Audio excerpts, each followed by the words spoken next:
जो दूसरों को न्याय दिलाते हैं और न्यायमूर्ति कहे जाते हैं। क्या हो जब हो जाए वही जुर्म के शिकार। आज की कहानी है न्यायमूर्ति प्रतिभा गौतम की। क्या हुआ था उनके साथ, किसने की थी उनकी निर्मम हत्या, क्या किसी मुजरिम ने लिया था उनसे बदला या हुई थी किसी अपने पे भरोसा करने से शिकार। तो चलिए साथ में चलते हैं और सुनते हैं इस रहस्यमयी केस के बारे में। पर पहले कृपया करके मेरे चैनल को सब्सक्राइब कर दीजिए, क्योंकि आपका एक एक्ट ऑफ काइंडनेस मेरे चैनल और मुझे आगे बढ़ते रहने की प्रेरणा देता है।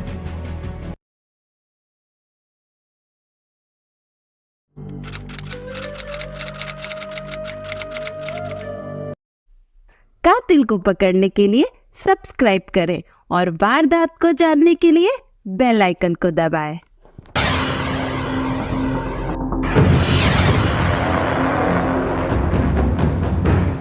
9 अक्टूबर 2016 उत्तर प्रदेश के कानपुर की एक सुबह थी। यहाँ के सर्किट हाउस कॉलोनी में एक जुडिशियल मजिस्ट्रेट रहती थी, प्रतिभा गौतम, और उनके पति का नाम था मनु अभिषेक रंजन, जो दिल्ली के 30 हजारी कोर्ट में वकालत की प्रैक्टिस किया करते थे। अभिषेक दिल्ली में रहते थे और उनकी पत्नी कानपुर में। कानपुर के सर्किट हाउस की इस कॉलोनी में अभिषेक सुबह सुबह दिल्ली से अपनी पत्नी प्रतिभा से मिलने आए थे और जोर जोर से दरवाजा खटखटा रहे थे। दरवाजा अंदर की ओर से बंद था और प्रतिभा दरवाजा नहीं खोल रही थी। बहुत देर दरवाजा खटखटाने, बेल बजाने और कई बार फोन करने के बाद भी जब दरवाजा नहीं खुला तो अभिषेक ने दरवाजा तोड़ने का फैसला किया और जोर जोर से दरवाजे पे धक्का मारने लगे। कुछ प्रयास के बाद कुंडी टूट जाती है। अभिषेक बदहवास से घर के अंदर गए और उन्होंने देखा कि प्रतिभा पंखे से लटक रही हैं और उनके दोनों हाथों से खून बह रहा है। साथ ही उनके हाथों की नसें भी कटी हुई हैं। उन्होंने हड़बड़ी में अपनी पत्नी को नीचे उतारा तो प्रतिभा का शव नीचे गिर गया। उस वक्त सुबह के 9 बज रहे थे। अभिषेक भागकर पुलिस स्टेशन पहुंचा। ये 2 किलोमीटर दूर कानपुर के कैंट पुलिस स्टेशन पहुंच गए। वहां पहुंचकर उन्होंने पुलिस को बताया कि मेरी पत्नी ने खुदकुशी कर ली है। पुलिस को जैसे ही पता चला कि ये एक जुडिशियल मजिस्ट्रेट का मामला है तो पुलिस तुरंत मौकाए वारदात पे पहुंच जाती है। पुलिस ने देखा कि शव नीचे पड़ा हुआ था। जब पुलिस ने अभिषेक से पूछताछ की तो अभिषेक ने कहा कि प्रतिभा पंखे से लटकी थी, मैंने छुआ तो नीचे गिर गई। पुलिस की तफ्तीश शुरू हो चुकी थी। जैसा कि पुलिस हर केस में करती है, विक्टिम के बॉडी को जांच के लिए फॉरेंसिक भेज दिया गया और अभिषेक से उसके और प्रतिभा के बैकग्राउंड को जानने की कोशिश शुरू कर दी गई। अभिषेक ने बताया कि उसकी और प्रतिभा की शादी 9 महीने पहले ही हुई थी। प्रतिभा उत्तर प्रदेश के उरई की रहने वाली थी। उसके पिता एक बैंक में जॉब करते थे। प्रतिभा ने लखनऊ यूनिवर्सिटी से लॉ की डिग्री ली थी और जुडिशियल सर्विस की तैयारी शुरू कर दी, क्योंकि प्रतिभा जज बनना चाहती थी। फिर प्रतिभा ने दिल्ली जाने का फैसला लिया और दिल्ली आकर उसने LLM के कोर्स में एडमिशन ले लिया। फिर जुडिशियल सर्विस की तैयारी के लिए प्रतिभा ने एक कोचिंग में एडमिशन ले लिया, जहां पहली बार उसकी मुलाकात अभिषेक से हुई। अभिषेक के पिता सुरेश चंद्र राजन एक जज थे और रिटायर हो चुके थे। वही अभिषेक की बहन दिल्ली के 30 हजारा कोर्ट में वकील थी और बहनोई भी उसी कोर्ट में जज थे। अभिषेक के परिवार से काफी लोग लॉ की फील्ड में ही थे और अभिषेक भी इसी में अपना करियर बनाना चाहता था और जज बनना चाहता था। इसीलिए उसने भी कोचिंग में एडमिशन ले लिया था। वहीं उसे पहली बार प्रतिभा मिलती है और दोनों में दोस्ती हो जाती है और बात प्यार तक पहुंच जाती है और दोनों शादी भी करना चाहते हैं। 2013 में उत्तर प्रदेश का जुडिशियल सर्विसेज एग्जाम यानी कि PCSJ का एग्जाम होता है। प्रतिभा और अभिषेक दोनों ही इसे देते हैं। प्रतिभा इस एग्जाम को क्वालिफाई कर लेती है, पर अभिषेक क्वालिफाई नहीं कर पाता। फिर वक्त बीतता गया और दोनों ने एक दिन अपने अपने परिवार को ये बात बता दी कि दोनों शादी करना चाहते हैं। दोनों के घर वाले इस बात से खुश नहीं हुए। ना ही प्रतिभा का परिवार अभिषेक को पसंद कर रहा था और ना ही अभिषेक का परिवार प्रतिभा को। पर प्रतिभा और अभिषेक एक दूसरे से शादी करना चाहते थे। इधर प्रतिभा की ट्रेनिंग पूरी हो गई और 2015 में उसकी पहली पोस्टिंग कानपुर में होती है। दोनों प्रतिभा और अभिषेक अपने अपने करियर में काम करना शुरू कर देते हैं। बीच बीच में दोनों को जब भी वक्त मिलता दोनों एक दूसरे से मिलते रहते थे। फिर 29 जनवरी 2016 का दिन आया। वो दिन जिस दिन अभिषेक और प्रतिभा अपने परिवार वालों को बिना बताए शादी के बंधन में बंध जाते हैं। उन्होंने दिल्ली के आर्य समाज मंदिर में शादी कर ली। फिर 23 अप्रैल को दोनों ने दिल्ली में एक पार्टी देकर ये अनाउंस कर दिया कि दोनों ऑफिशियली मैरिड हैं। प्रतिभा के घर वालों को इस शादी से ऐतराज था और वो लोग इस पार्टी में शामिल नहीं होते हैं। पर अभिषेक के घर वाले प्रतिभा को अपनी बहू मान चुके थे और अभिषेक और प्रतिभा कानपुर के सर्किट हाउस कॉलोनी में शिफ्ट हो जाते हैं, क्योंकि प्रतिभा की पोस्टिंग कानपुर की थी और यहीं उसे सरकारी आवास भी मिला था। फिर कुछ दिनों बाद अभिषेक दिल्ली वापस चला गया, क्योंकि अभिषेक 30 हजारा कोर्ट में प्रैक्टिस करता था। ऐसे ही वक्त बीतने लगा और पति पत्नी के तौर पे अभिषेक और प्रतिभा की जिंदगी की शुरुआत अच्छी चल रही थी और इसी तरह 8 से 9 महीने बीत गए। अभिषेक ने पूरी कहानी पुलिस को सुनाई। अब पुलिस आगे की कार्रवाई शुरू करती है। मौकाए वारदात पे फॉरेंसिक की एक टीम भी पहुंच जाती है और सारे एविडेंस को इकट्ठा करना शुरू कर देती है। पर इन सब में एक अजीब बात थी जो पुलिस को खटक रही थी। अभिषेक के बयान के मुताबिक वो दिल्ली से चला और रास्ते में उसने प्रतिभा को कई कॉल किए, पर प्रतिभा ने किसी कॉल का भी जवाब नहीं दिया। और जब अभिषेक कानपुर के सर्किट हाउस पहुंचा और दरवाजा तोड़ा तो देखा कि प्रतिभा पंखे से लटक रही है और उसकी दोनों हाथों की नसें कटी हुई है। ये ही बात पुलिस को खटक रही थी कि प्रतिभा ने आत्महत्या कर ली, पर एक इंसान खुद को 2 तरीके से कैसे और क्यों मारेगा?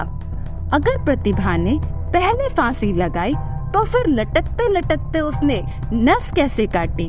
और अगर पहले उसने हाथों की नसें काट ली तो फांसी का फंदा कैसे लगाया? फॉरेंसिक ने प्रतिभा के गले से दुपट्टा निकाला तो देखा कि प्रतिभा के गले पे कुछ निशान थे। ऐसा लग रहा था कि गले पे 3 बार किसी धारदार चीज से वार किया गया था, जैसे कि कोई ब्लेड। वहीं फांसी के फंदे से जो गले पे निशान बने थे वो ओ शेप के थे, जो कि एक सुसाइड करते वक्त पड़ने वाले वी या यू शेप से अलग थे। वहीं जो हाथों की नसें काटी गई थी वो भी अलग अलग थी। एक हाथ पे 6 कट्स के निशान थे तो दूसरे हाथ पे 8 कट्स के निशान थे। प्रतिभा के शव को पोस्टमार्टम के लिए भेज दिया गया और प्रतिभा के माता पिता को भी घटना की जानकारी दे दी गई। धीरे धीरे इस खबर को तो आग की तरह फैलना ही था। आखिर एक जज की हत्या या आत्महत्या का रहस्य था। मीडिया में ये खबरें पहुंच चुकी थी। हर न्यूज चैनल पे ये खबर दिखाई जा रही थी। इधर आगे की कार्रवाई पूरी करते हुए फॉरेंसिक टीम ने घटना स्थल की बारीकी से जांच शुरू कर दी थी। जिस पंखे से प्रतिभा की लाश लटकी थी उस पर भी कुछ खून के निशान मिले और पंखे का रॉड भी इतना मजबूत नहीं था कि उससे किसी की बॉडी लटक पाए। साथ ही रॉड टेढ़ा भी नहीं हुआ था।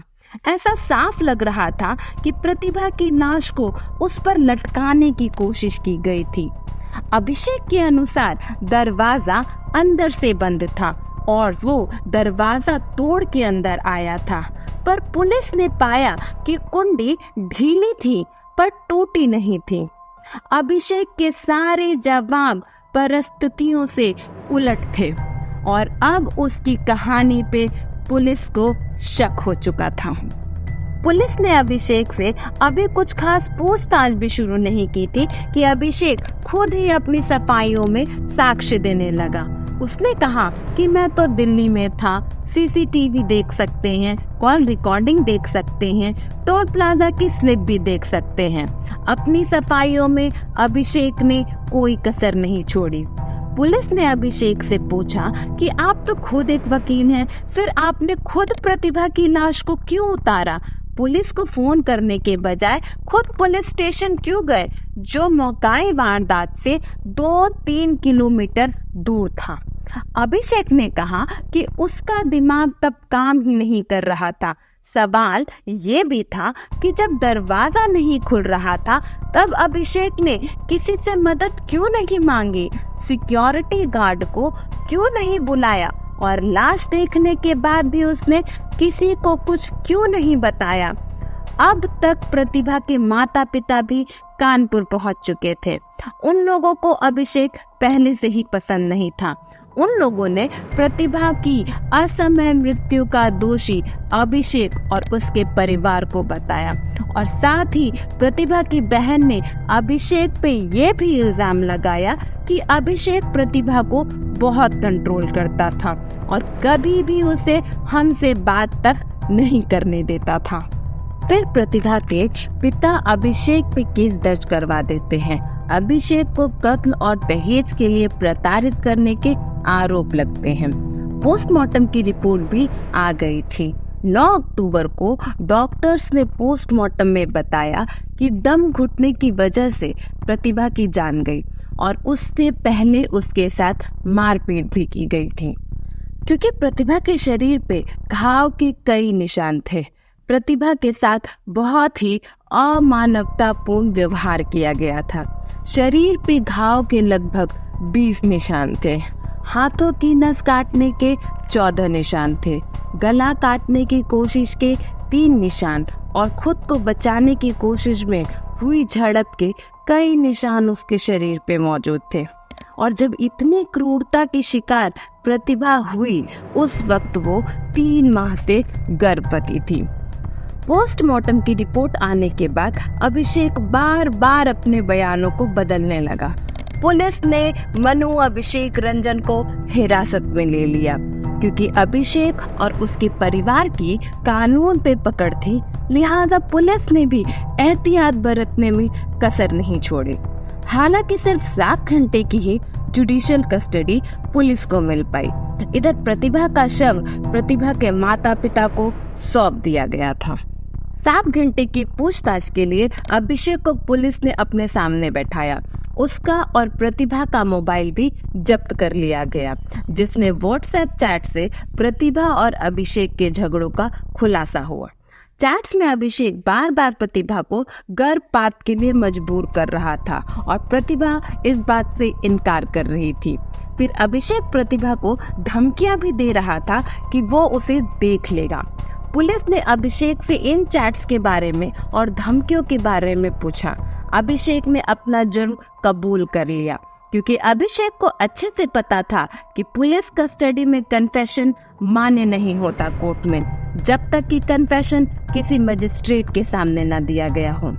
अभिषेक पुलिस को बताता है कि अभिषेक और प्रतिभा ने जज बनने की तैयारी साथ की, पर परीक्षा सिर्फ प्रतिभा की ही निकली। फिर हम दोनों ने शादी कर ली और फिर कुछ महीने बाद प्रतिभा ने मां बनने की खबर सुनाई, जिसके लिए मैं बिल्कुल भी तैयार नहीं था। आगे अभिषेक ने कहा कि मैंने प्रतिभा पे गर्भपात के लिए बहुत दबाव बनाया, पर वो मान ही नहीं रही थी। इधर प्रतिभा अपने माता पिता से भी बात करती थी, जो मुझे पसंद नहीं था। ये सब जानकारियां पुलिस इकट्ठी ही कर रही थी कि उन्होंने ये भी पता लगाया कि अभिषेक काफी मॉडर्न ख्यालों का इंसान था। उसे दोस्तों के साथ घूमना, पार्टी करना पसंद था और बच्चे की जिम्मेदारी और पिता बनने के लिए वो बिल्कुल भी राजी नहीं था। इन सब मतभेदों के कारण प्रतिभा अभिषेक की नजरों में खटकने लगी थी। फिर 7 अक्टूबर को प्रतिभा अभिषेक से मिलने दिल्ली आने का प्लान बनाती है, पर उस वक्त अभिषेक अपने दोस्तों के साथ घूमने किसी हिल स्टेशन पर गया था, तो उसने प्रतिभा को 8 अक्टूबर को मिलने के लिए बुलाया। प्रतिभा 8 अक्टूबर को दिल्ली आती है और अभिषेक स्टेशन पे प्रतिभा को लेने आता है। रास्ते में ही दोनों में लड़ाइयाँ शुरू हो गई। इससे तंग आकर प्रतिभा रास्ते में ही गाड़ी से उतरकर वापस कानपुर के लिए रवाना हो जाती है। पर अभिषेक के दिमाग में गुस्सा सवार हो चुका था और अभिषेक ने अपनी गाड़ी को भी कानपुर की ओर मोड़ लिया था।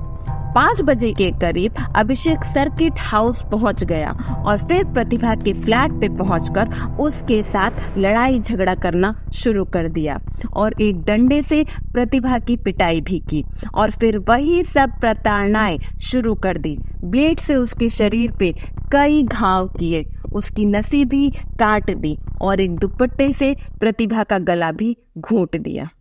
अब अभिषेक के सामने प्रतिभा की लाश पड़ी थी। अभिषेक ने इस जघन्य हत्या को खुदकुशी दिखाने की मंशा बना ली थी, जिसको अंजाम देने के लिए अभिषेक ने प्रतिभा की लाश को पंखे से टांगने की कोशिश की, पर इसमें वो असफल रहा। फिर सबूतों को मिटाने के लिए प्रतिभा के फोन से सारी चैट डिलीट कर दी और फिर 3 घंटे के बाद पुलिस स्टेशन जाकर सारी घटना का जिक्र करता है।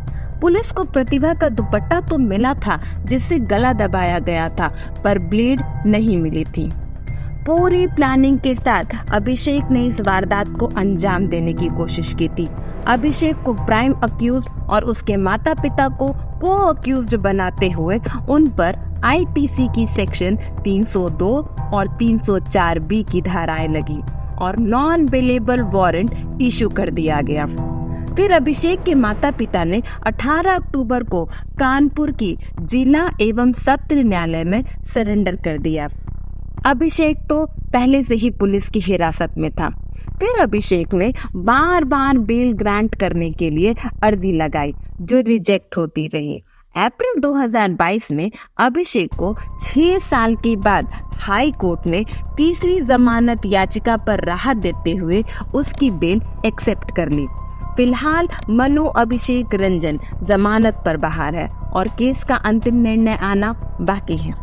जिस प्रतिभा ने समाज और परिवार को छोड़कर अभिषेक का हाथ थामा, उसी अभिषेक ने उसकी ऐसी दुर्दशा कर दी और प्रतिभा के आने वाले सुंदर और सफल भविष्य का अंत कर दिया। मैं आपसे फिर से रूबरू होंगी एक नए रोचक किस्से के साथ, ये मेरा वादा है आपसे।